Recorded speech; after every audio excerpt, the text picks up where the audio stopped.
नमस्कार, मैं डॉक्टर राहुल गुप्ता हूं। मैं फोर्टिस हॉस्पिटल नोएडा और एस्कॉर्ट्स ओखला में सीनियर न्यूरोसर्जन हूं। हम हर तरीके की ब्रेन और स्पाइन सर्जरीज करते हैं यहां पर, और आज हम बात करेंगे एपिलेप्सी या मिर्गी के दौरे के बारे में। मिर्गी का दौरा एक ऐसी बीमारी है जिसमें 95% तक केसेस में दवाइयों से पूरी तरह कंट्रोल किया जा सकता है। इसमें मरीज को कुछ एहतियात बरतने पड़ते हैं, जैसे दवाई को नियमित रूप से लेना, एक भी डोज को मिस ना करना, और कुछ प्रिकॉशंस जैसे कि गाड़ी ना चलाना, स्विमिंग नहीं करना या ऐसी किसी एक्टिविटी में पार्टिसिपेट नहीं करना जिसमें कि अगर दौरा पड़े तो आपका एक्सीडेंट हो सकता है। कई केसेस ऐसे हैं जिसमें दवाई से भी पूरी तरह असर नहीं आता, तो उन केस में हमारे को एमआरआई करा के ये देखना पड़ता है कि क्या इसमें सर्जरी संभव है।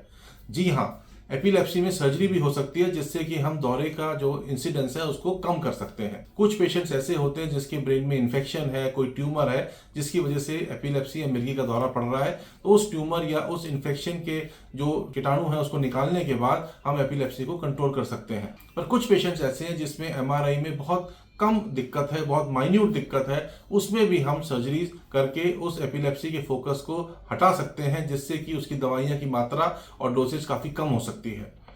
पर कई पेशेंट ऐसे हैं जो कि सब दवाइयों के बावजूद भी उनको बहुत ज़्यादा दौरे पड़ते हैं। उसमें कुछ स्पेशल तरीके की एपिलेप्सी सर्जरी करी जा सकती है, जो कि एक स्पेशलाइज सेंटर में ही हो सकती है, जिससे कि हम दौरे की जो होने की चांसेस हैं उसको कम कर सकें और दवाइयों से कंट्रोल पा सकें।